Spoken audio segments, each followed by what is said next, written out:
The first thing Naomi Nolan noticed about the barber shop was the smell tobacco and bay rum mingling in the air like a gentleman's cologne. It was a masculine place, one where women seldom ventured, and certainly not for the purpose she had in mind. She stood outside, clutching her shawl tightly around her shoulders, summoning courage while the Montana wind whistled down the main street of Ogden in the autumn of 1875. "Just a quick cut," she whispered to herself, fingers unconsciously touching her long auburn hair, which hung in a thick braid down to her waist. The hair she'd been growing since childhood.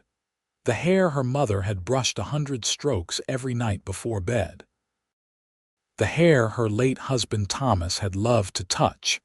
That hair was now the only thing of value she had left to sell. The bell above the door jingled as Naomi pushed it open. 3 men waiting on bench seats looked up in surprise, and the barber paused, razor in hand, hovering above the half-lathered face of his customer. "Madam," the barber, a portly man with a magnificent mustache, regarded her with confusion. "Ladies' services are at Mrs. Henderson's parlor down the street." Naomi straightened her back, ignoring the curious stares. "I'm not here for styling, sir. I'm here to sell my hair." A silence fell over the shop. The barber blinked twice, then turned back to his customer. "Be with you shortly, madam." Naomi moved to the corner, standing awkwardly as the men resumed their conversations in lower tones. She kept her eyes on the worn floorboards, counting the knots in the wood, anything to avoid their stares. 15 minutes passed before the barber finished with his customer, and another 10 before he was done with the next man in line. Finally, he gestured her forward. "Now then, what's this about selling your hair?" "I understand there's good money in it," Naomi said, undoing her braid with trembling fingers. "For wigs and such, I have nearly 30 inches to spare." The barber's eyes widened slightly as her hair tumbled loose. "That's fine quality hair, madam, no doubt." "But I don't generally. I need the money," Naomi interrupted, hating how desperate she sounded. "Please." The bell jingled again, and a tall figure filled the doorway. The late afternoon sun created a silhouette that Naomi couldn't make out clearly until he stepped inside, removing his hat. Dust covered his denim pants and the leather chaps over them. His shirt had once been white, but now carried the permanent stain of trail life. A weathered face with a strong jaw was partially obscured by several days' growth of beard, but his blue eyes were clear and alert as they took in the scene before him. "Afternoon, Sam," he nodded to the barber. "Ladies first, I reckon. Mr. Owens." The barber nodded. "Just discussing business with Mrs. Nolan," Naomi supplied. "Mrs. Nolan." "Weston Owens," the cowboy said with a slight tip of his head in her direction. His eyes lingered on her loose hair for a moment before he took a seat on the bench. The barber turned back to Naomi. "As I was about to say, Mrs. Nolan, I don't generally buy hair myself. There's a fellow who comes through town every few months. He's the one who pays for such things, and he won't be back until spring, I'd wager." Naomi felt the blood drain from her face. Spring was months away. The rent on their small room was due in 3 days, and her children hadn't eaten meat in 2 weeks. "I see," she said quietly. "Thank you anyway." She began re-braiding her hair with clumsy fingers. "Wait." It was the cowboy who spoke. "What would you have paid her, Sam, if you were in that business?" The barber shrugged. "Hair like that, probably 15, maybe $20. $20. Weston Owens stood up. "For a crown that took years to grow, that's robbery." Naomi stared at him, surprised by his intervention. "It's just hair," she said softly. "It'll grow back." The cowboy reached into his pocket and pulled out a leather wallet. "Sam, I'm guessing Mrs. Nolan has a pressing need if she's willing to part with something so precious." He counted out some bills. "Here's $50, madam. Keep your hair." Naomi stared at the money being offered, unable to move. $50 was more than she'd seen at once since Thomas died. It would feed the children for months, pay the rent, maybe even buy Michael the medicine he needed for his cough. "I can't accept charity, Mr. Owens." Her pride was one of the few things she had left. "It's not charity, it's an advance." He held the money out. "I've just purchased the old Miller place west of town, and I need someone to cook and keep house while I get it in order. If you're interested, the job is yours."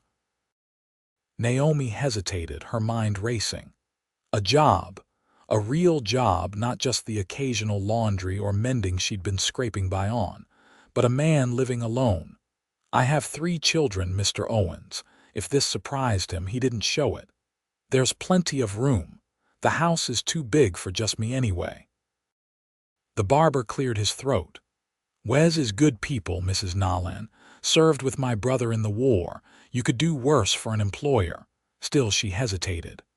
"My youngest is only 4 and my boy is 7 but sickly.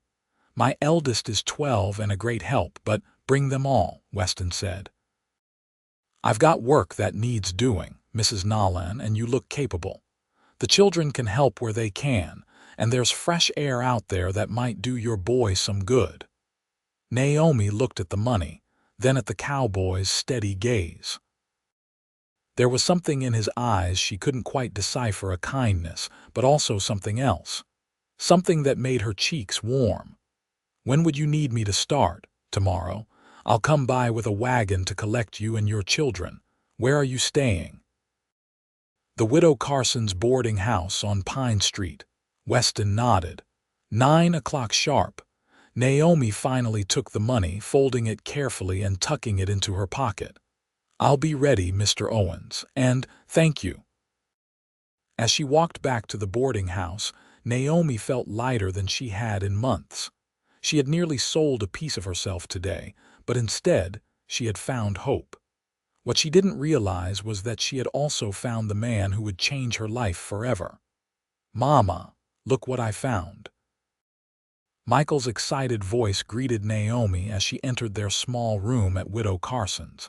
He held up a tarnished toy soldier, his thin face alight with joy. At 7, he was small for his age, his growth stunted by repeated bouts of illness. "Where did you get that, dear?" Naomi set her shawl aside, surveying the cramped quarters that had been their home for the past 3 months. "The boy downstairs gave it to me. Said he didn't play with it anymore." 12-year-old Rebecca looked up from where she was darning a sock by the window. "I made sure it was a genuine gift, Mama. Young Tommy Henderson is moving back east with his family, and his mother told him to give away his excess toys." Naomi smiled at her eldest, always so responsible, so adult-like since her father's passing. "Thank you, Becca." She turned to where 4-year-old Sarah sat playing with a rag doll on the bed. "And how's my little one today?" "Hungry," Sarah replied simply, a statement so matter-of-fact it pierced Naomi's heart. "Well then," Naomi reached into her pocket, "I have wonderful news. We're having a proper dinner tonight, and tomorrow we're moving to a new home." Rebecca set aside her darning. "Did you find work, Mama?" "I did." Naomi explained about meeting Weston Owens and his offer of employment at the Miller farm. She carefully omitted the part about nearly selling her hair, seeing no reason to worry them with how close they'd come to deeper poverty. "A real farm." Michael's eyes grew wide. "With animals and everything." "I expect so," Naomi said, though truthfully she had no idea what condition the Miller place was in. Old man Miller had died 2 years ago, and the property had been vacant since. "Mr. Owens said there's plenty of space and fresh air that might help your cough." Rebecca looked skeptical. "What sort of man is he, Mama? Will we be safe?" Naomi touched her daughter's cheek, appreciating her protective nature. "The barber vouched for him, said he served in the war with his brother, and he seemed kind." She remembered the intensity in his blue eyes, the quiet authority in his stance. "I believe we can trust him." That evening, after the children were asleep, Naomi carefully packed their few possessions. 3 sets of clothes each, neatly folded, Thomas's Bible, the pocket watch that had belonged to her father, a daguerreotype of their wedding day. Everything they owned in the world fit into 2 small trunks. She sat on the edge of the bed, watching her children sleep. Rebecca and Sarah shared the bed with her, while Michael slept on a pallet on the floor. Tomorrow they would leave this place of struggling and barely getting by. Whether this new arrangement would be better remained to be seen, but at least they would eat regular meals and have more space. Naomi touched her long braid, still intact. She'd been prepared to sacrifice it without hesitation, but Weston Owens had seen the value in what she had been ready to discard. What kind of man did that for a stranger? Morning came with a clear sky and a biting chill. Naomi woke the children early, washed their faces with water from the basin, and dressed them in their cleanest clothes. By 8:30, they were waiting in the boarding house parlor with their trunks, having said goodbye to Widow Carson. "Remember your manners," Naomi reminded them. "Mr. Owens is our employer now, and we must show him respect." "Yes, Mama," they chorused, though Sarah was more interested in watching a spider crawl across the floor than listening to instructions. At precisely 9 o'clock, the sound of wagon wheels and horses' hooves announced their new employer's arrival. Naomi peered out the window to see Weston Owens pulling up in a sturdy wagon drawn by 2 chestnut horses. He wore the same trail-worn clothes as the day before, but he'd shaved, revealing a strong jawline and a small scar near his right ear. "That's him," she said to the children. "Come along now." Weston climbed down from the wagon as they emerged from the boarding house. He tipped his hat to Naomi, then bent slightly to address the children. "Good morning. You must be the Nolan clan." Rebecca stood straight, her protective instincts visible in her stance slightly in front of her siblings.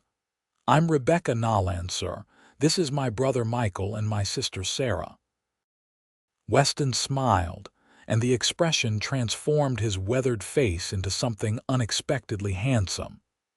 "Pleased to meet you, Miss Rebecca, Master Michael, and Miss Sarah. I'm Weston Owens, but you can call me Wes." Michael stepped forward, his curiosity overcoming his shyness. "Is it true you have a real farm, Mr. Wes?" "It's true, though it needs some work," Weston replied, meeting the boy's gaze directly. "I'm hoping to have helped getting it back in shape." "I'm strong," Michael asserted, though his thin frame belied his claim. "I can help. I'm counting on it." Weston turned to Naomi. "Are these your trunks, Mrs. Nolan?" "Yes, just the 2. He lifted them effortlessly into the wagon, then offered his hand to help Naomi climb up to the seat. His palm was rough with calluses, his grip firm but gentle.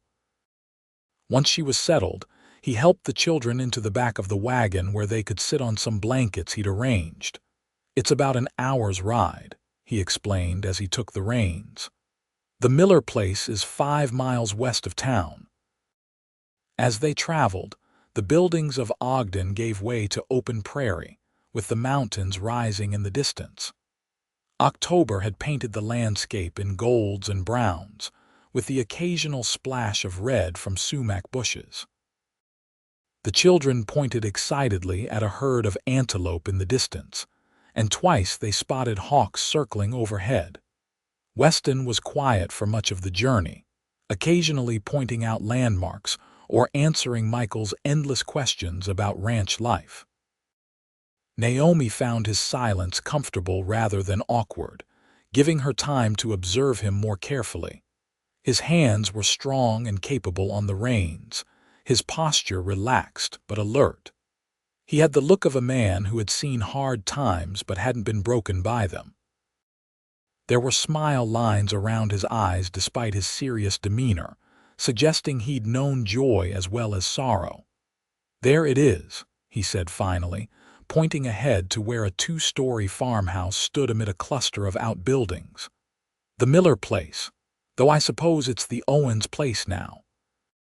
The house was larger than Naomi had expected, painted white with green shutters, though the paint was peeling and some of the shutters hung crooked. A wide porch wrapped around the front and one side, and a large barn stood nearby, along with what appeared to be a chicken coop, a smokehouse, and several smaller sheds. "It's beautiful," she breathed, picturing what it must have looked like in its prime. "It's seen better days," Weston admitted, "but it's solid. Old Man Miller built things to last." As they drew closer, Naomi could see that the yard was overgrown and some of the fence rails had fallen, but the house itself appeared sound, with only a few missing shingles on the roof. "Will we live in the big house?" Sarah asked, her small face appearing between Naomi and Weston. "You will," Weston confirmed. "There are 4 bedrooms upstairs. I've been using one, but the other 3 are available for you and your family, Mrs. Nolan. And where will you stay?" Naomi asked, suddenly concerned about propriety. "I've fixed up quarters in the back of the barn," he explained. "Gives us all our privacy." Relief washed over her. She hadn't wanted to ask explicitly about the sleeping arrangements, but it had been a concern. A widow living under the same roof as a single man would have set tongues wagging in town, regardless of the employment arrangement. Weston pulled the wagon up to the house and helped them down. The children immediately scattered to explore, with Rebecca calling after her siblings to be careful. "Let them look around," Weston said. "Nothing dangerous out here except the well, and that's covered." He carried their trunks into the house while Naomi followed, taking in her new surroundings. The front door opened into a large sitting room with a stone fireplace. The furniture was sparse but serviceable: a sofa, 2 armchairs, a low table. Through an archway, she could see a dining room with a long oak table and 8 chairs. Beyond that would be the kitchen, she presumed. "I've kept to the kitchen and 1 bedroom mostly," Weston explained, setting down the trunks. "The place needs a good cleaning, but the roof doesn't leak except in one spot in the back hallway, and the stove works well." Naomi nodded, already making mental notes of what needed attention. "I'll start with the kitchen and bedrooms, then work my way through the rest." "I appreciate that." Weston hesitated, then added, "I should explain what I'm hoping for here, Mrs. Nolan. Please do. I bought this place with the intention of turning it into a working ranch. I've got cattle coming next month, just 20 head to start, but I hope to build the herd.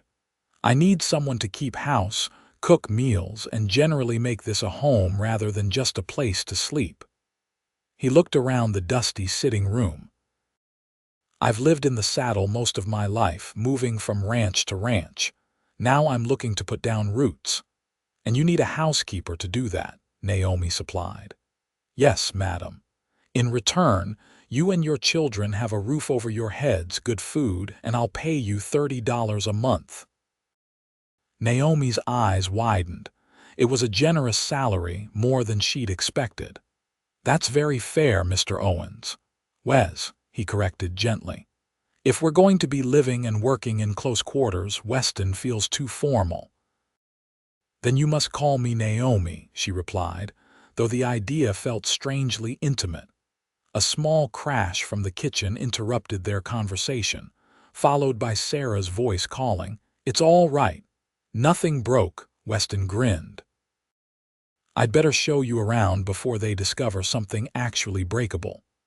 The tour revealed a house that was fundamentally sound but neglected.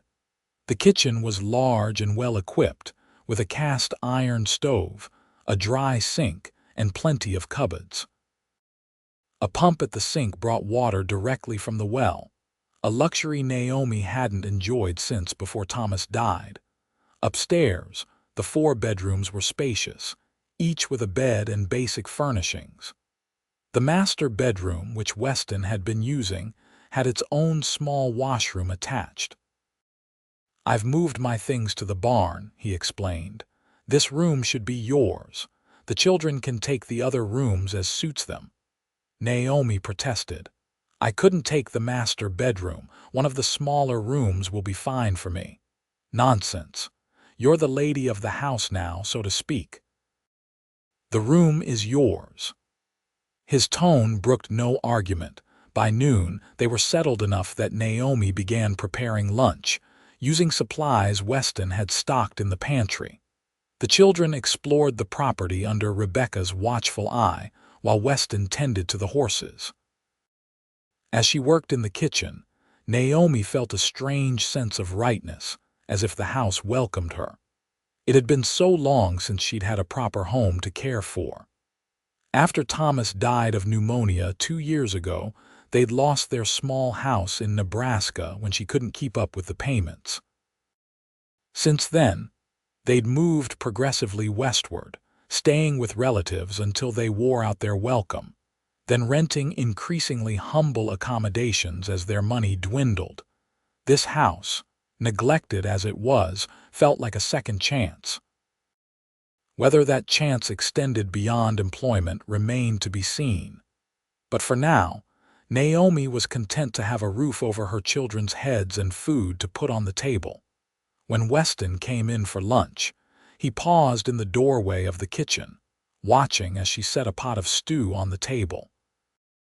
"It smells like a home in here," he said quietly.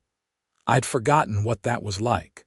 Something in his voice made Naomi look up, and she caught a glimpse of such profound loneliness in his eyes that it took her breath away. Then it was gone, replaced by his usual calm expression. "Children," she called, breaking the moment. "Lunch is ready." As they gathered around the table, Weston at the head, Naomi at the foot, and the children between them, it struck her how much it resembled a family tableau.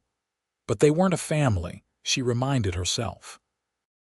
This was a business arrangement, nothing more. Still, when Weston bowed his head and asked if he might say grace, then thanked God not only for the food but for bringing Naomi and her children to brighten his home, she felt a warmth that had nothing to do with the kitchen stove. It was the first meal of thousands they would share in that kitchen, though neither of them knew it yet. Days at the Miller place, Owens place, Naomi corrected herself, quickly fell into a routine. She rose at dawn to prepare breakfast, then spent her days cleaning, cooking, and slowly restoring order to the neglected home. The children adapted quickly to farm life. Rebecca helped with household chores and looked after Sarah, while Michael, despite his frail health, followed Weston everywhere, eager to learn about ranching. To Naomi's surprise, Weston was endlessly patient with the boy. He showed Michael how to repair fences, care for the horses, and identify the tracks of various animals. When Michael's cough flared up, Weston would shift to less strenuous tasks, teaching him to whittle or identify the constellations. "The fresh air seems to be helping him," Naomi observed one evening as she and Weston sat on the porch after the children were in bed. The autumn nights were growing colder, but they both wore warm shawls and coats. "He's a determined little fellow," Weston replied. "Reminds me of myself at that age." "Were you sickly as a child?" Weston shook his head. "No, but I was small for my age. My father worried I'd never be strong enough for ranch work. Turned out he was wrong about that." "Your father was a rancher, had a spread in Wyoming." "Nothing fancy, but it was a good life." He paused, gazing out at the darkened landscape. "Lost it in '68. Bad winter killed half the herd, then a fever took both my parents that spring." "I'm sorry," Naomi said softly. "It's hard losing family." Weston nodded, his profile strong in the fading light. "Been on my own since then, working other men's ranches. Saved every penny until I had enough to buy this place."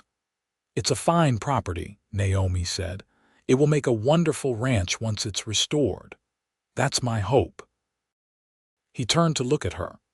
What about you, Naomi? What brought you to Ogden? She hesitated, then decided honesty was best. Desperation, mainly. My husband Thomas died 2 years ago in Nebraska, pneumonia. We'd had a small farm, but I couldn't manage the payments on my own. She stared at her hands, remembering those dark days. We stayed with Thomas's sister for a while, then with a cousin in South Dakota. Eventually, we ran out of relatives willing to take us in, and you ended up in Ogden. It was as far as our money would take us. I found work doing laundry and mending, but it was barely enough to rent that room at Widow Carson's. She didn't mention how close they'd come to being on the street, or how many nights she'd gone hungry so the children could eat. "And your hair?" Weston asked quietly. "That was a last resort, I gather." Naomi touched her braid self-consciously. "Yes, I'd heard that good hair could fetch a decent price, enough to feed us for a while at least." Weston was silent for a long moment. "I'm glad I happened into that barber shop when I did." "As am I," Naomi smiled. "Though I still don't entirely understand why you offered me this position.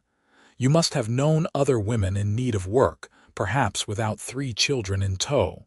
He chuckled. "I didn't know many people in town at all. I'd only been in Ogden a few weeks, making arrangements to buy this place."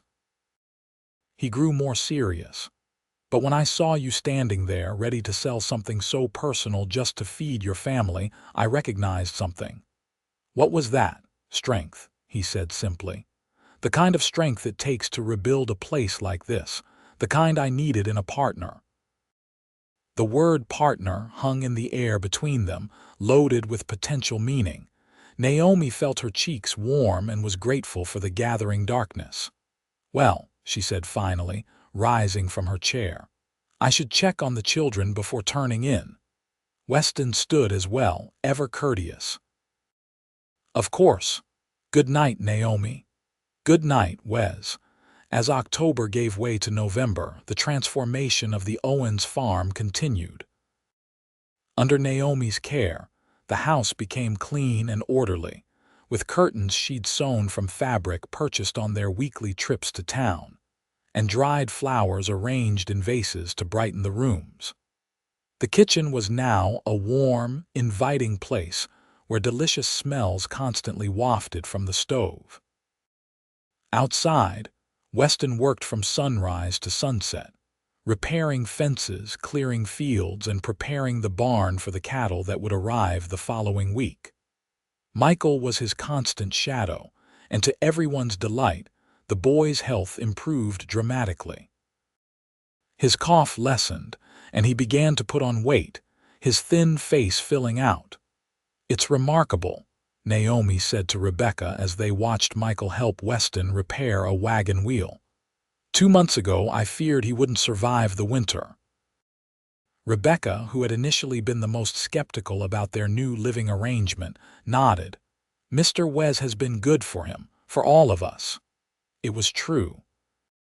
Even 4-year-old Sarah, who had been withdrawn and quiet in town, now chattered constantly and followed Rebecca or Naomi around the house, eager to help with chores. The child had even taken to waiting by the window every evening, watching for Weston to come in from the fields so she could run to him with news of her day. The only tension came from Rebecca's growing awareness of the unconventional nature of their living situation. At 12, she was old enough to understand how others might view a widow and her children living on an isolated farm with a single man. "What do you tell people in town?" she asked Naomi one day as they folded laundry. "About us and Mr. Wes." "The truth," Naomi replied. "That I'm employed as his housekeeper, and we live in the main house while he lives in the barn quarters." Rebecca considered this. "Mrs. Henderson at the general store asked if you were sweet on him." Naomi nearly dropped the sheet she was folding. "She what?" "She asked if you and Mr. Wes were courting. I told her no, that you just work for him." Rebecca watched her mother carefully. "Was that right?" "Of course it was right," Naomi said, trying to keep her voice steady. Mr. Owens and I have a business arrangement, nothing more. Rebecca looked skeptical. But you like him, don't you, Mama? I see how you smile when he comes in for meals. I appreciate him as an employer, Naomi said carefully. He's been very kind to us. He looks at you sometimes, Rebecca continued, when you're not watching. Like Papa used to look at you. Naomi felt her cheeks flush. That's enough, Rebecca. Please finish folding these clothes and take them upstairs. Later that night, after the children were asleep, Naomi sat at the kitchen table mending one of Weston's shirts. The house was quiet except for the ticking of the clock and the occasional pop from the stove where a small fire burned. Was Rebecca right? Did Weston look at her with something more than employer's appreciation? And more troublingly, did she want him to? Naomi had to admit that she'd grown fond of the quiet rancher. His kindness to her children, his unfailing courtesy toward her, his determination to build something lasting here, all of it spoke to a man of character. And yes, there were moments when their eyes met across the table or their hands brushed while passing a dish, when she felt a flutter in her chest that she hadn't experienced since her early days with Thomas. But she was his housekeeper. He had rescued her from the brink of destitution. Any feelings beyond gratitude would be inappropriate, not to mention potentially disastrous if unrequited. The back door opened, startling her from her thoughts. Weston stepped in, stamping snow from his boots. A cold snap had arrived that afternoon, bringing the first snowfall of the season. "Thought I saw a light," he said, unwrapping his scarf. "Everything all right?" "Yes, just finishing some mending." Naomi set aside his shirt, suddenly self-conscious. Weston crossed to the stove, holding his hands out to warm them. "It's getting colder. Winter's coming early this year." The almanac predicted a harsh one, Naomi agreed. He turned to face her, his expression serious. "The cattle arrive tomorrow, 20 head including a bull. It's not much, but it's a start." "You'll build a fine herd," Naomi said with confidence. "I hope so." He hesitated, then sat down across from her at the table. "There's something I need to discuss with you, Naomi." Her heart quickened. "Yes, with winter coming, I'm concerned about your trips to town. The road can be treacherous when it snows, and I don't like the idea of you and the children getting stranded. We could postpone our visits until the weather clears," she suggested. "That might mean weeks without supplies." He shook his head. "No, I was thinking we should make one final trip before the worst of the winter sets in. Stock up on everything we might need for a few months. Flour, sugar, cloth, medicines, maybe some small luxuries for Christmas." "That seems wise," Naomi agreed, trying to ignore her disappointment. She wasn't sure what she'd expected him to say, but a discussion of winter provisions wasn't it. "There's one more thing," Weston continued. "I'd like to officially register my ownership of this property at the land office while we're there. Would you and the children accompany me? It's something of a milestone, and I'd like to celebrate it properly, perhaps dinner at the hotel restaurant." Naomi smiled, touched by the invitation. "We'd be honored, Wes." He stood, seemingly relieved. "Good, we'll go the day after tomorrow if the weather holds." At the door, he paused. "What were you mending there?" "Oh," Naomi held up his shirt, "just fixing a tear in the sleeve." Weston crossed back to the table and took the shirt, his fingers brushing hers. "Thank you." His voice was softer now. For everything you've done here." "It's my job," Naomi said, though they both knew her efforts had gone far beyond what could be expected of a housekeeper. "It's more than that." Weston's blue eyes held hers for a long moment. "You've made this house a home, Naomi, something I'd given up hope of ever having." Before she could respond, he turned and left, closing the door quietly behind him. Naomi remained at the table for a long time afterward, her heart beating a rhythm unfamiliar yet achingly sweet. The trip to town 2 days later was a festive affair. Weston had hitched the wagon with both horses, and everyone wore their best clothes. Even the weather cooperated, providing a clear, crisp day with just enough snow on the ground to make everything look pristine, but not enough to impede travel. Their first stop was the land office, where Weston officially registered his deed to the property. As they exited the building, he paused on the steps, looking back at Naomi and the children. "It's official now," he said with a smile that transformed his face. "The Owens Ranch exists." Next came shopping. Weston insisted they spare no expense in preparing for winter. They purchased sacks of flour, sugar, coffee, and beans, salt pork and preserved fruits, yards of fabric for new clothes, books for the long winter evenings, a small sled for the children. Medicine for Michael's cough, though he barely needed it anymore, at the general store, while the children examined toys and candy. Weston pulled Naomi aside. "There's something else I'd like to purchase, with your permission." Naomi looked at him questioningly. "Christmas presents for the children," he explained.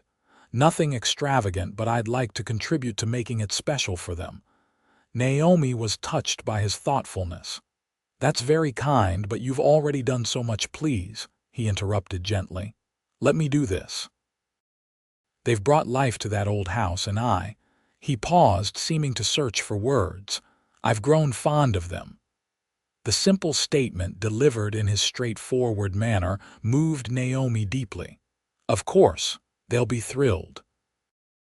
While she supervised the loading of their supplies into the wagon, Weston slipped back into the store, emerging later with several packages that he secreted under the wagon seat with a conspiratorial wink at Naomi. Their final stop was the Ogden Hotel, a two-story building that boasted the finest restaurant in town. Inside, the dining room was decorated for the upcoming holiday season, with evergreen boughs and red ribbons adorning the walls. A piano player in the corner provided gentle music. As they were seated at a table covered with a white cloth, Michael's eyes widened. "It's just like in a story," he whispered. Sarah, overwhelmed by the elegant surroundings, climbed onto Naomi's lap while Rebecca sat up straight, determined to display perfect manners. Weston ordered for all of them roast beef, mashed potatoes, fresh bread, and apple pie for dessert. As they ate, he engaged the children in conversation, asking Rebecca about the book she was reading, listening to Michael's plans for helping with the cattle, and solemnly agreeing with Sarah that yes, her rag doll would enjoy the pie if they brought a piece home. Watching him with her children, Naomi felt a swell of emotion that was becoming increasingly difficult to ignore. He treated them not as burdens or obligations, but as people whose thoughts and feelings mattered. In the 2 months they'd been at the ranch, he'd shown more interest in their welfare than Thomas's own brother had in the difficult year after his death. When the meal was finished and the children were happily occupied with the peppermint sticks Weston had ordered for them, he leaned closer to Naomi. "I have something for you as well," he said quietly, reaching into his coat pocket. "It's not a Christmas gift that will come later. Consider it a token of appreciation for all you've done at the ranch." He placed a small package wrapped in brown paper on the table. Naomi hesitated, then carefully unwrapped it. Inside was a tortoiseshell hair comb, simple but elegant, with small mother-of-pearl inlays.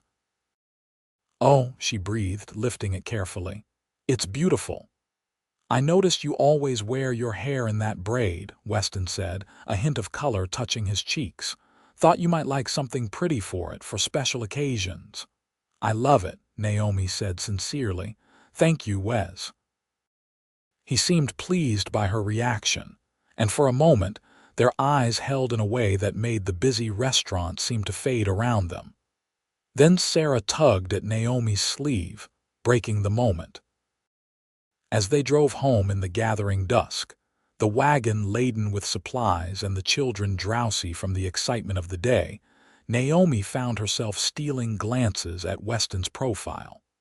The man who had saved her from selling her hair, who had given her children a home, who now sat beside her, guiding the horses through the snow with capable hands, occasionally pointing out stars appearing in the darkening sky.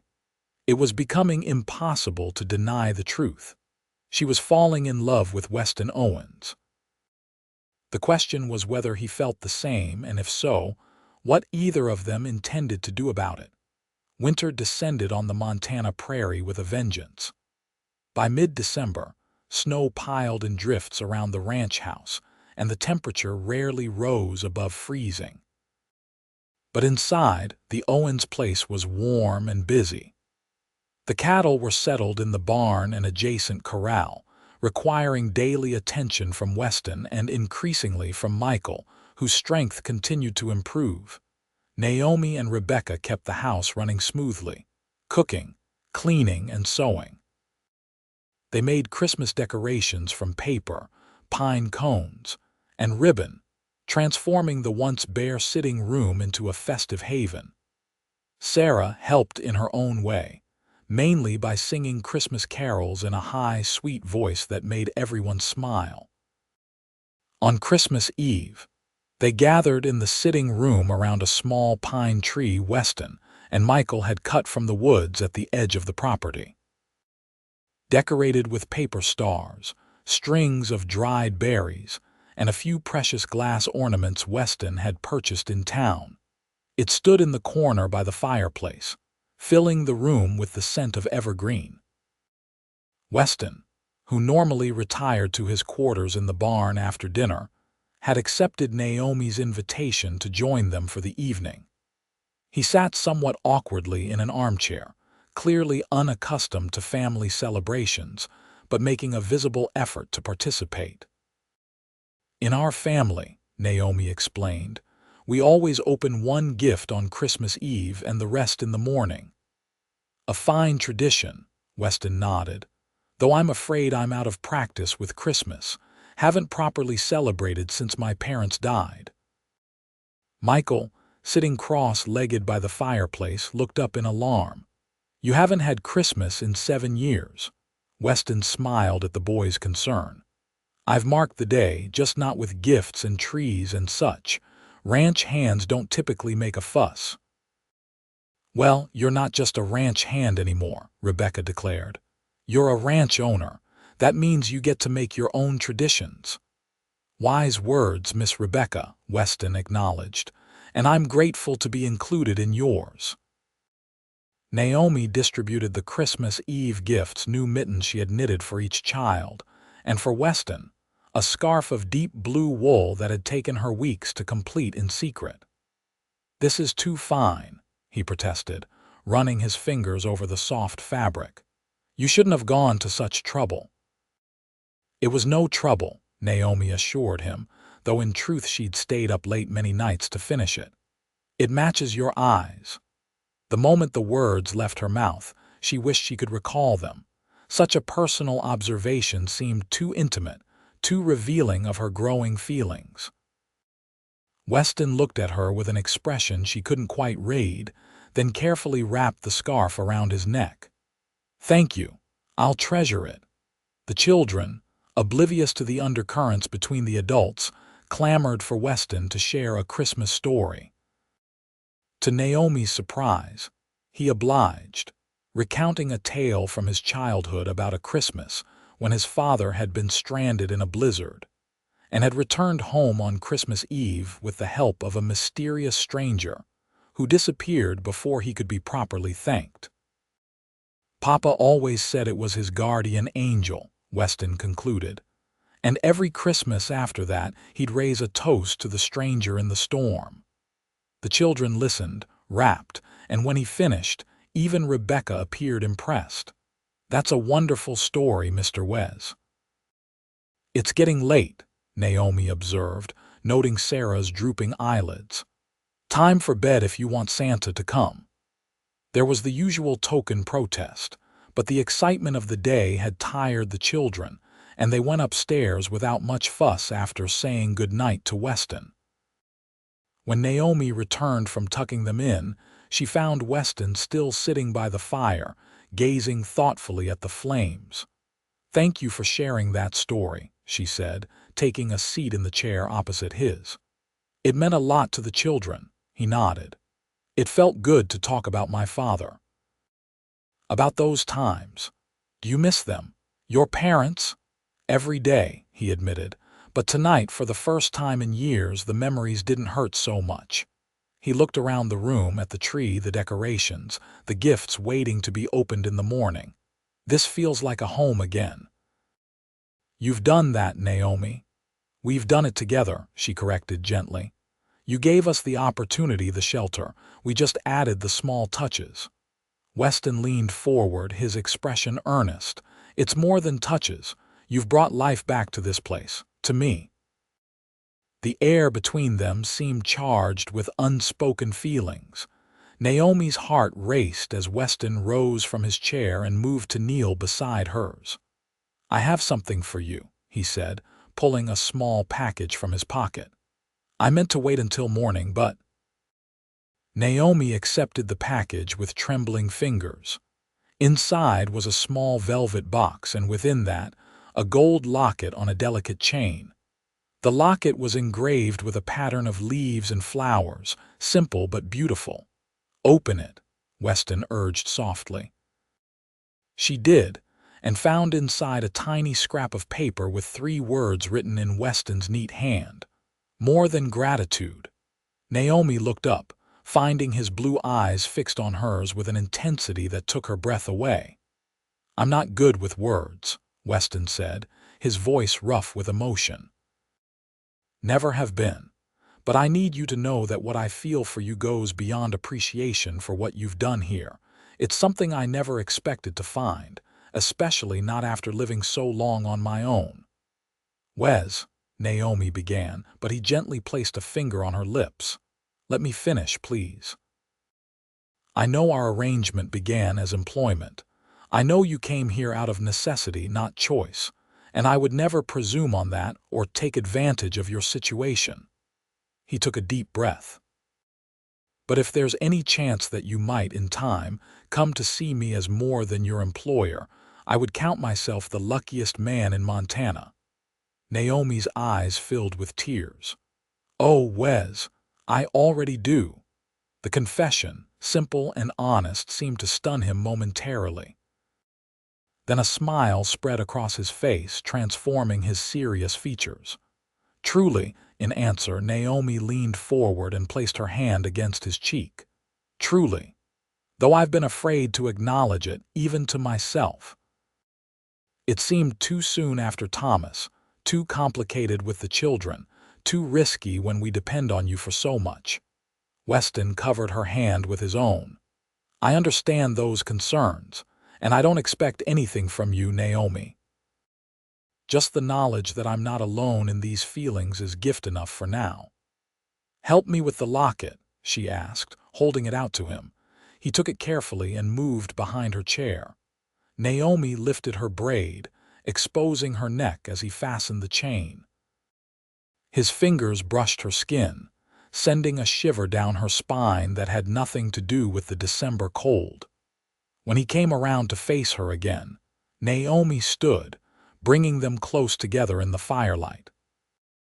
For a moment, they simply looked at each other, acknowledging the shift in their relationship, the crossing of a boundary from employer and employee to something far more meaningful.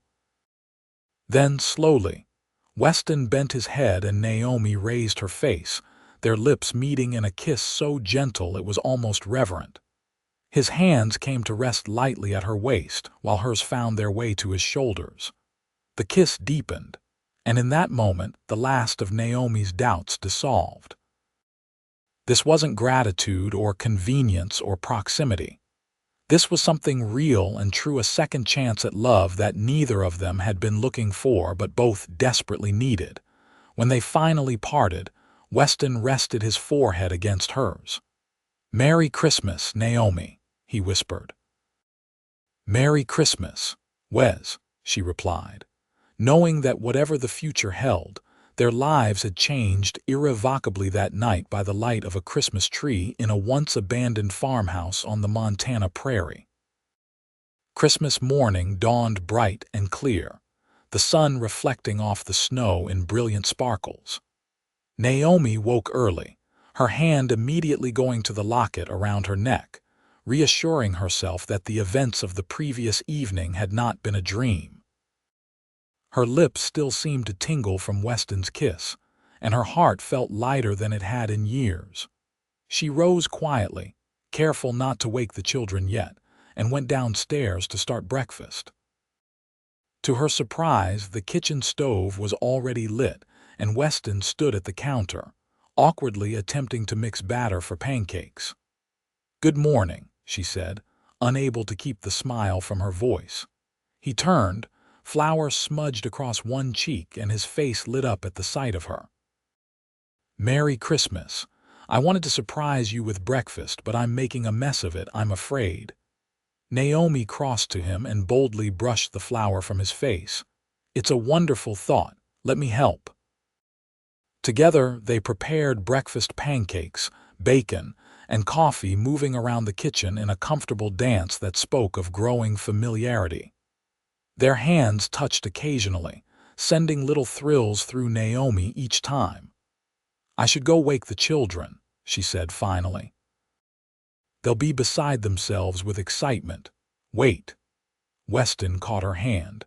"Before they come down, I want you to know that I meant everything I said last night, but I also understand that this is a lot to process, especially for the children. I'll follow your lead on how much to share with them and when." Naomi squeezed his hand gratefully. "Thank you. I think, for now, we should keep things simple. They know we care for each other, but the details of our changing relationship might be confusing, especially for Sarah." He nodded. "Whatever you think best. I'm in no hurry, Naomi. Just knowing where we stand is enough for now." The thundering of feet on the stairs announced the arrival of the children, and Weston released her hand with a final squeeze. Michael burst into the kitchen first, followed closely by Sarah, with Rebecca bringing up the rear, trying to maintain some dignity despite her evident excitement. "Santa came," Michael announced, his eyes wide. "There are presents under the tree that weren't there last night." Weston winked at Naomi over the boy's head. "Is that so? Well, breakfast first, then presents. That's the rule, isn't it, Mrs. Nolan?" "Indeed it is, Mr. Owens," Naomi agreed, fighting a smile at their formality, which now felt like a private joke between them. Breakfast was a hurried affair, with the children barely able to sit still long enough to eat. Finally, they moved to the sitting room, where the Christmas tree glowed with morning light streaming through the windows. The gift opening was a joyous chaos. For Sarah, there was a beautiful porcelain doll with real hair and a trunk of handmade clothes that Naomi had sewn in secret. Michael received a wooden train set that Weston had ordered from a catalog, plus a small pocket knife that made the boy's eyes widen with pride. Rebecca, at the awkward age between childhood and womanhood, was delighted with her gifts of books, a journal with a lock and key, and a silver hair brush that had been Naomi's as a girl. Weston's gifts to Naomi, in addition to the locket, included a fine wool shawl in deep burgundy and a set of embroidered handkerchiefs. She had given him, besides the scarf, a new leather-bound journal and a silver pen set that had belonged to Thomas, a gift that visibly moved him with its significance. The children had made gifts as well, drawings, a whittled wooden horse from Michael, and from Rebecca, a bookmark she'd embroidered with Weston's initials. As the morning progressed, Naomi noticed a change in Weston's demeanor. The reserved, sometimes awkward man she'd come to know over the past months seemed to relax fully for the first time, laughing openly at the children's excitement and joining enthusiastically in their games with the new toys. After lunch, while the children played quietly with their gifts, Weston approached Naomi in the kitchen. "I have one more surprise," he said, a hint of nervousness in his voice. "But it requires a short trip to the barn. Would you walk with me?" Curious, Naomi wrapped her shawl around her shoulders and followed him outside. The cold air was bracing after the warmth of the house, but the path to the barn had been cleared, and they reached it quickly. Inside, the barn was warm from the body heat of the cattle and horses. Weston led her past the stalls to a small room at the back that served as his quarters. It was sparsely furnished with a bed, a table, a chair, and a trunk. But it was what sat on the table that caught Naomi's attention, a stack of papers tied with a red ribbon. "What's this?" she asked as he handed it to her. "Open it." She untied the ribbon and read the top page, then read it again, not quite believing what she was seeing. "Wes, this is a deed to the farm." He nodded, watching her face carefully. "Not exactly. It's a deed to half the farm, my half. I've had it drawn up to include your name alongside mine as joint owner." Naomi stared at him in shock. "But why? How?" The how was simple enough. "I rode into town last week while you thought I was checking fence lines. The why should be obvious." He took her hands, papers and all, in his. "Because I want you to know that this is your home, Naomi. Not because you work for me, but because it belongs to you as much as to me. You and the children." "Wes, I can't accept this," she protested weakly. "It's too much. Your life savings went into this property." "And it was worth every penny to find you," he replied simply. "I'm not asking for anything in return, Naomi. There are no conditions attached.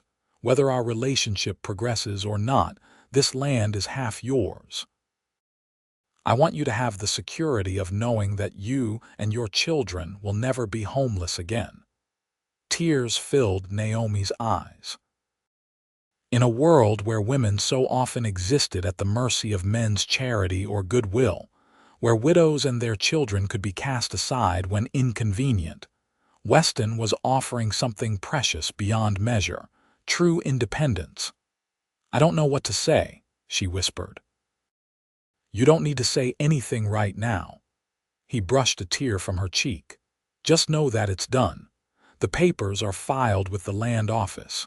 The Owens Ranch officially belongs to Weston Owens and Naomi Nolan."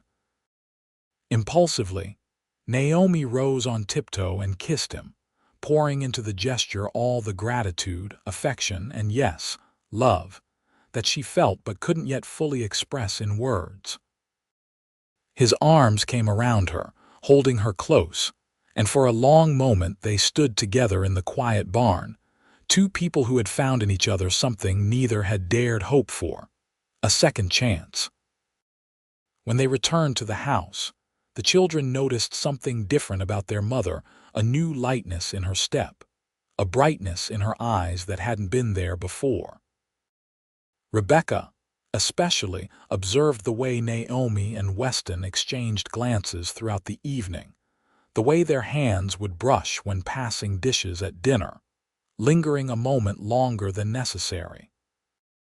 As they gathered by the fire that night, Sarah falling asleep in Naomi's lap while Michael demonstrated his new train set, Rebecca approached Weston. "Mr. Wes," she said quietly, so her mother wouldn't overhear, "are you going to marry my mother?" The directness of the question caught him off guard, but he recovered quickly, respecting her enough not to dismiss her concern. "Would it bother you if I did, Rebecca? Someday, I mean." She considered this seriously. "No, you make her happy and you're kind to us. I'm glad you think so. Your opinion matters a great deal to me." "My father was a good man," Rebecca continued, her young face solemn, "but he's gone and Mama's been sad for so long, until we came here." Weston nodded, touched by her maturity. "I won't try to replace your father, Rebecca. No one could do that. But I do care very deeply for your mother and for you and your brother and sister." "I know." She hesitated, then added, "If you do marry her, we would be a real family, wouldn't we? with a home that can't be taken away. The question revealed how much the young girl had worried about their security, how deeply the trauma of losing their home had affected her. Weston placed a gentle hand on her shoulder. "Rebecca, you already have a home that can't be taken away. Your mother and I have made sure of that." He didn't elaborate on the deed, leaving that for Naomi to explain when she was ready. "But yes, if your mother would have me, we would be a family in every sense of the word." Rebecca smiled then, a true smile that transformed her serious face. "Good, I'll help you convince her if necessary." Weston chuckled. "I appreciate the offer, but I think this is something your mother needs to decide for herself in her own time." "She will," Rebecca said with the certainty of someone who knew Naomi well. "She looks at you the same way she used to look at Papa." As winter deepened, the routine of ranch life continued. The cattle required constant attention, especially during snowstorms, and there were always repairs to be made to the buildings and equipment. Weston taught Michael basic ranching skills, while Naomi and Rebecca kept the household running smoothly. Sarah, at 4, was everyone's helper and no one's, flitting from task to task with the attention span of a butterfly. What changed was the relationship between Naomi and Weston. Their feelings, acknowledged on Christmas Eve, grew stronger with each passing day. Weston would often linger in the house after dinner, reading to the children or playing checkers with Michael. When the children were in bed, he and Naomi would sit by the fire, talking for hours about their lives, their hopes, their dreams for the future. He told her about his time in the war, serving with the Union as a scout, and the nightmares that sometimes still woke him.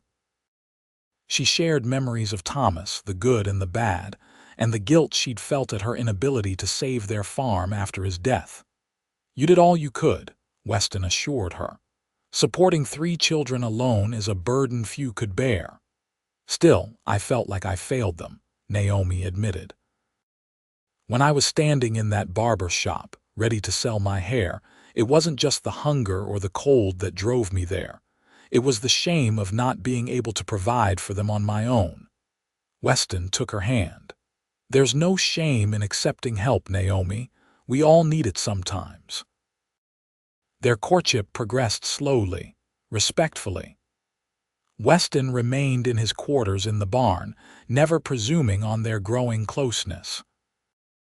They were careful to maintain propriety in front of the children, and when they ventured into town for supplies, though Naomi suspected that Rebecca, at least, understood the changing nature of their relationship. January passed in a blur of snowstorms and quiet evenings. February brought Valentine's Day, and with it, a special dinner that Weston insisted on preparing himself, much to the children's amusement and Naomi's surprise. "I can cook a few things," he assured her, shooing her out of the kitchen. "Been feeding myself for years before you came along." The meal steaks, potatoes, and a somewhat lopsided but delicious apple pie was a success. After the children went to bed, Weston presented Naomi with a small bouquet of paper flowers he'd crafted himself, having no access to real ones in the depths of winter. "Not very elegant," he apologized. "But they'll never wilt." Naomi was touched by the gesture. "They're perfect, and so thoughtful." As March arrived, bringing the first hints of spring, Weston seemed to grow increasingly preoccupied. He spent more time in the barn, working on a project he refused to discuss, and made several trips to town alone. "Is everything all right?" Naomi finally asked one evening after he'd been particularly quiet during dinner. "Just fine," he assured her, though there was a nervous energy about him she hadn't seen before. "Got a lot on my mind with spring coming. Calving season will be here before we know it." Naomi accepted this explanation, though she sensed there was more to it than ranch concerns. Her suspicions were confirmed a few days later when she found Rebecca helping Weston polish his best boots behind the barn. "What's this?" she asked, amused at the guilty expressions on both their faces. "Just getting ready for church on Sunday," Weston replied a bit too casually. "We don't normally attend church," Naomi pointed out. While she read Bible stories to the children and said grace before meals, the 5-mile journey to town for Sunday services had seemed impractical during the winter months. "Thought it might be nice, now that the roads are clearing," Weston said. "The children should have some social interaction with folks their own age." It was a reasonable suggestion, but Naomi couldn't shake the feeling that something else was afoot. Nevertheless, she agreed, and on Sunday morning they all dressed in their finest clothes for the trip to town. The little white church on Ogden's Main Street was filled with familiar and unfamiliar faces. Naomi noted the curious glances sent their way as they took a pew near the back, the widow Nolan and her children, accompanied by the newest rancher in the area. There would be talk, she knew, but found she didn't much care. She was proud to sit beside Weston, to be associated with this good man who had done so much for her family. After the service, as they stood chatting with neighbors in the churchyard, the minister approached them. "Mr. Owens, Mrs. Nolan," he greeted them warmly. "A pleasure to see you both. And these must be the Nolan children I've heard so much about." "Yes, Reverend," Naomi confirmed, introducing Rebecca, Michael, and Sarah in turn. "Wonderful to meet you all." The minister bent slightly to address the children. "I understand you've been a tremendous help at the Owens Ranch." "It's our ranch too now," Sarah announced proudly. "Mama and Mr. Wes own it together." Naomi felt her cheeks flush at the curious looks this statement drew from nearby parishioners. While it was true that the deed included her name, they hadn't broadcast this fact in town. Weston, seeming to sense her discomfort, smoothly interjected. "Actually, Reverend, I was hoping to speak with you privately for a moment if you have time." "Of course," the minister agreed. "Why don't you come by the parsonage this afternoon? Much appreciated."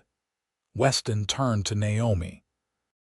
"Would you and the children like to have lunch at the hotel restaurant? Make a day of it in town." The outing was pleasant, despite Naomi's lingering curiosity about Weston's meeting with the minister. After lunch, he excused himself, promising to meet them at the wagon in an hour.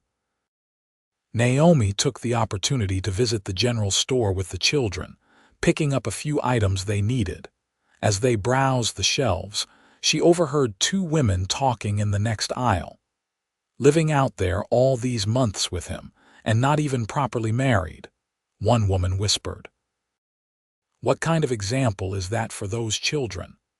"Well, I heard he put her name on the deed to his property," the other replied. "That's more than many husbands do for their wives. Maybe there's an understanding between them. Still, appearances matter. A widow should be more careful of her reputation." Naomi stiffened, then deliberately turned the corner to face the gossips. "Good afternoon, Mrs. Henderson, Mrs. Blake. Lovely service today, wasn't it?" The women had the grace to look embarrassed at being caught. Mrs. Henderson, the storekeeper's wife, recovered first. "Indeed, Mrs. Nolan. Will you be attending regularly now that spring is approaching?" "We hope to," Naomi replied calmly. "Mr. Owens feels it's important for the children to be part of the community." "How thoughtful of him, Mrs. Blake murmured, not quite meeting Naomi's eyes. "He seems very involved with your family." "He's been a blessing to us," Naomi said simply, refusing to apologize or explain. "Now, if you'll excuse me, we should be getting back to the ranch. Children." Outside, Rebecca squeezed her mother's hand. "Those ladies were being mean about you and Mr. Wes." "People talk, sweetheart. It doesn't matter." "But it's not fair. They don't know how good he is or how he saved us when we had nowhere to go." Naomi sighed. "No, they don't, but we know, and that's what counts." When Weston rejoined them at the wagon, Naomi noticed a new spring in his step, a barely contained excitement that puzzled her. Throughout the ride home, he was unusually talkative, pointing out signs of approaching spring: a robin here, a patch of green grass there, buds forming on the trees. "You're in a fine mood," Naomi observed as they approached the ranch. "Did your meeting go well?" "Very well," he confirmed with a smile. "I'll tell you all about it later." That evening, after dinner was cleared and the children were occupied with their own activities, Weston suggested a walk around the property. "It's a bit muddy," Naomi hesitated. "Just to the old oak by the creek," he insisted. "I want to show you something." Curious, she agreed, and they set out, the mild March evening pleasant around them. The creek, swollen with spring runoff, gurgled happily, and the sunset painted the western sky in pinks and golds. Under the massive oak tree, where they'd had a picnic during the first warm days of fall before winter set in, Weston stopped and turned to face her. "Naomi," he began, his voice unusually serious. "When I rode into that barber shop 6 months ago, I had no idea my life was about to change completely." "Mine too," she said softly. "I offered you a job because I saw someone in need, and I had the means to help. But what started as charity quickly became something else entirely." He took her hands in his. "You and the children have filled a void in my life I didn't even know existed. This house, our house, was just a building until you made it a home." Naomi's heart began to race as Weston sank to one knee before her, still holding her hands. "I love you, Naomi Nolan. I love your strength, your kindness, your devotion to your children. I love the way you sing when you think no one's listening, and the way you always make sure there are flowers on the table, even if they're just paper ones in winter." He released one of her hands to reach into his pocket, pulling out a small box. "I love everything about the life we've begun to build together, and I want to spend the rest of my days continuing that work, side by side with you." He opened the box, revealing a delicate gold ring with a small diamond that caught the fading sunlight. "Will you marry me?" Tears filled Naomi's eyes as joy bloomed in her chest. "Yes," she whispered, then louder. "Yes, Weston, I will marry you." His smile was radiant as he slipped the ring onto her finger, then rose to his feet and gathered her in his arms. Their kiss was tender at first, then deepened with the promise of a future together, of shared joys and sorrows, of a love that had grown from the most unexpected of beginnings. When they finally parted, Weston rested his forehead against hers. "The minister said he'd be happy to perform the ceremony whenever we're ready." "That's what your meeting was about," Naomi realized. "Partly," Weston admitted. "I also wanted to make sure there would be no legal complications with the children. The Reverend assured me that I can formally adopt them after we're married, if that's something you and they would want." Fresh tears came at this evidence of his thoughtfulness, his acceptance of not just her but her entire family. "The children will be overjoyed," she assured him. "Especially Rebecca. She's been hoping for this, I think." "Has she now?" Weston chuckled. "Smart girl." As they walked back to the house, hand in hand, Naomi looked at the ranch that had become their home. The house with its welcoming windows glowing with lamplight. The barn where Weston had lived these past months, respecting her reputation and her need for time. The fields that would soon be green with new grass for the growing herd of cattle. The garden plot she'd planned for summer vegetables. 6 months ago, she'd stood in a barber shop, ready to sell her hair to feed her children for a few more weeks. Now she was the co-owner of a promising ranch, engaged to a man who loved her and her children, looking forward to a future secure in that love. "What are you thinking?" Weston asked, noticing her reflective expression. That sometimes the lowest moments in our lives can lead to the greatest blessings, she replied, squeezing his hand. If I hadn't been desperate enough to try selling my hair that day, I still would have found you somehow, Weston said with certainty. Some things are meant to be, Naomi. As they reached the porch, the front door burst open and the children spilled out, unable to contain their curiosity any longer. Well, Rebecca demanded, her eyes going immediately to Naomi's left hand. When she saw the ring glinting there, she let out a whoop of delight and threw her arms around both adults. I knew it. I just knew it. Michael and Sarah, not entirely sure what was happening but excited by their sister's reaction, joined the embrace, creating a tangle of arms and laughter on the porch steps. We're getting married, Naomi explained to the younger children. Mr. Wes has asked me to be his wife and I've said yes. Does that mean he'll be our papa now? Michael asked, looking up at Weston with hopeful eyes. Weston knelt to the boy's level.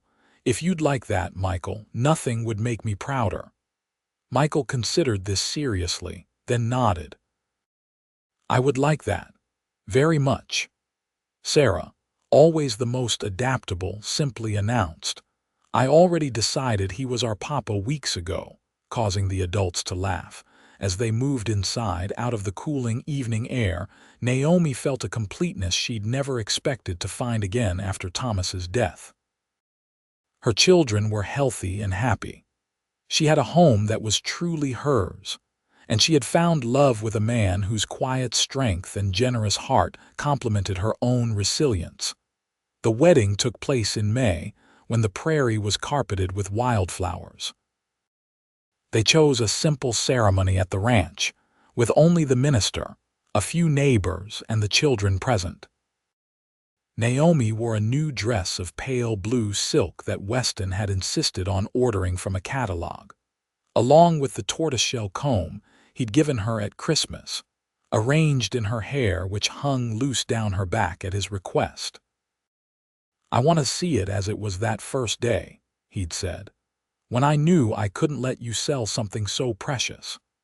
As they exchanged vows under an arch of spring blooms that Weston and the children had constructed, Naomi felt her heart might burst with happiness. The minister pronounced them husband and wife, and Weston's kiss sealed their union as Rebecca, Michael, and Sarah clapped and cheered. At the small reception afterward, Weston surprised everyone by pulling out a fiddle no one knew he could play. He struck up a lively tune, and soon everyone was dancing on the grass in front of the house, the May sunshine warm on their faces.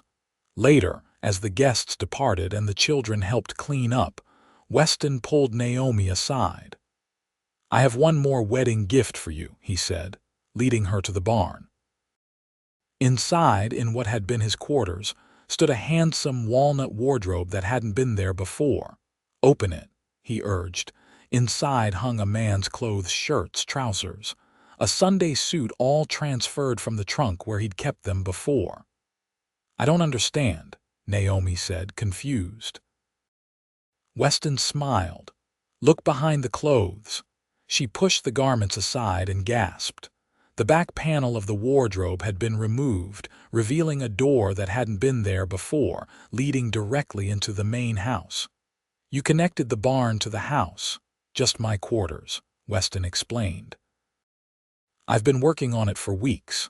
This way, I can come and go between the barn and the house without going outside in bad weather.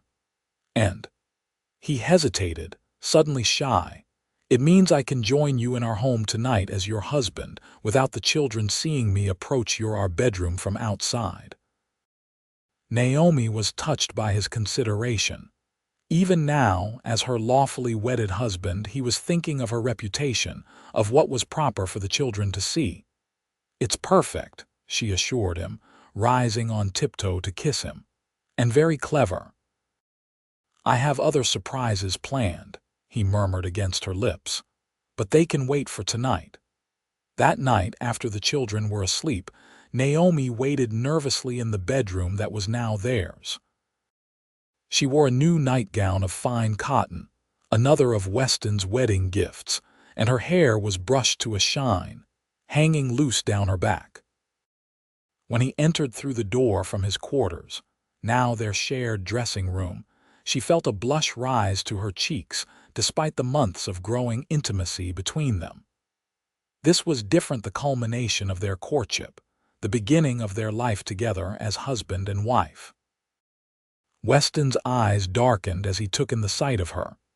"You are so beautiful," he said softly, crossing to where she stood, "and I am the luckiest man alive." Their coming together was everything Naomi had hoped for, tender, passionate, a perfect expression of the love that had grown between them over the past 6 months. Afterward, as they lay together in the quiet darkness, Weston's arms around her, she felt a sense of rightness, of coming home in the deepest sense. "I love you," she whispered, her head on his chest, listening to the steady beat of his heart. "And I love you," he replied, his voice rough with emotion, "from now until the end of my days." As spring gave way to summer, and summer to fall, the Owens ranch thrived under their joint care.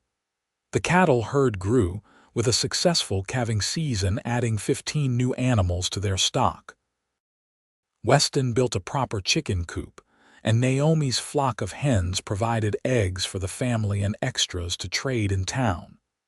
The vegetable garden yielded a bountiful harvest, which Naomi preserved for the winter months ahead. The children blossomed as well. Rebecca, now 13, showed a keen interest in bookkeeping and helped Weston track the ranch finances.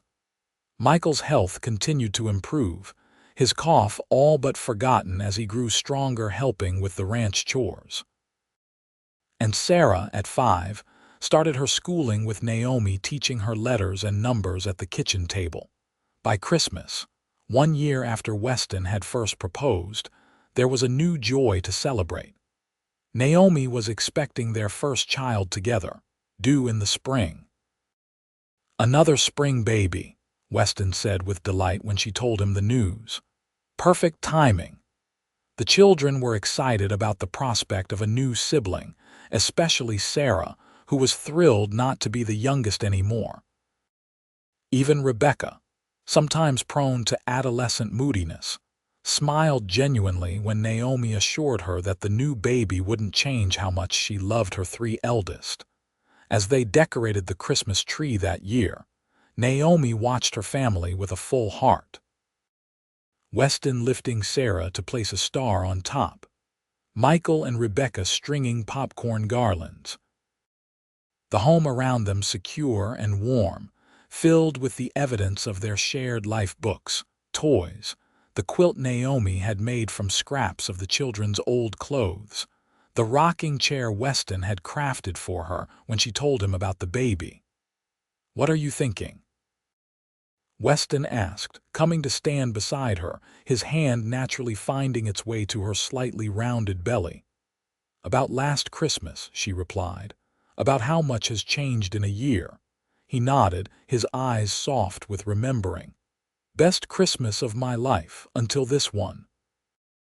On Christmas Eve, after the children had opened their traditional one gift and gone to bed vibrating with excitement for the morning, Weston and Naomi sat by the fire, his arm around her shoulders, her head resting against him.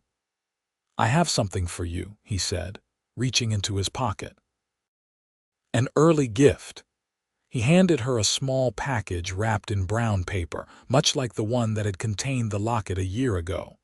Inside was a delicate silver bracelet with 4 charms, a tiny book, a miniature train, a diminutive doll, and a small heart.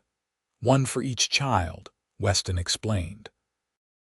The book for Rebecca, the train for Michael, the doll for Sarah, and the heart for the new baby, Naomi finished, deeply touched. "Oh, Wes, it's beautiful." "I'll add more charms as our family grows," he promised, "if you're willing." She laughed softly. "Let's see how we manage with 4 children before we discuss more." "Fair enough." He kissed her temple. though I'd happily fill this house to the rafters with children if that's what you wanted. What I want, Naomi said, turning in his arms to face him, is exactly what I have. You, the children, this home we've built together. She touched the bracelet, then the locket she still wore every day. You've given me so much, Wes, and you've given me everything, he replied simply. A family, a purpose, love. His hand came to rest on her belly again where their child grew. A future. As the fire burned low and the clock ticked toward midnight, Naomi thought again of that day in the barber shop. She had been prepared to sell her hair, a part of herself, out of desperate love for her children. Instead, she had found a man whose love was generous enough to embrace not just her, but her entire family, a man who had given her not charity but partnership, not pity but respect. Weston had bought her more than a farm that day. He had bought her a second chance at happiness, a new beginning for her children, and a love that would sustain them through whatever challenges lay ahead. "Merry Christmas, my love," she whispered, and his answering kiss was filled with all the promise of their shared tomorrows. In the years that followed, the Owens Ranch became one of the most prosperous in the region.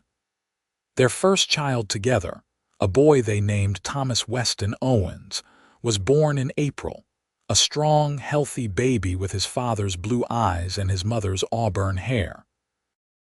He was followed 2 years later by twin girls, Emma and Grace. Weston formally adopted Rebecca, Michael, and Sarah, though they always honored the memory of Thomas Nolan as their birth father. Rebecca eventually attended a women's college in Denver, returning to help manage the ranch's finances with a formal education to complement her natural aptitude. Michael grew into a strong young man who could outride and outwork most hands in the county, his childhood frailty nothing but a distant memory. Sarah became an accomplished horsewoman and her father's particular pride. Naomi's hair, which Weston had saved from the barber's shears that fateful day, remained long and beautiful, though strands of silver began to appear among the auburn as the years passed. She wore it in a braid for ranch work, but on special occasions she would let it hang loose down her back, adorned with the tortoiseshell comb that had been Weston's first gift to her. Often, in quiet moments, Weston would touch that hair with reverence, remembering how close they had come to never finding each other, how a chance encounter in a barber shop had changed both their lives immeasurably for the better. "Best investment I ever made," he would say, and Naomi would smile, knowing he meant not the farm, not the cattle, not the land, but the family they had built together, born of desperation and kindness, grown through respect and partnership, and sustained by a love that had proven stronger than either of them could have imagined on that autumn day in 1875.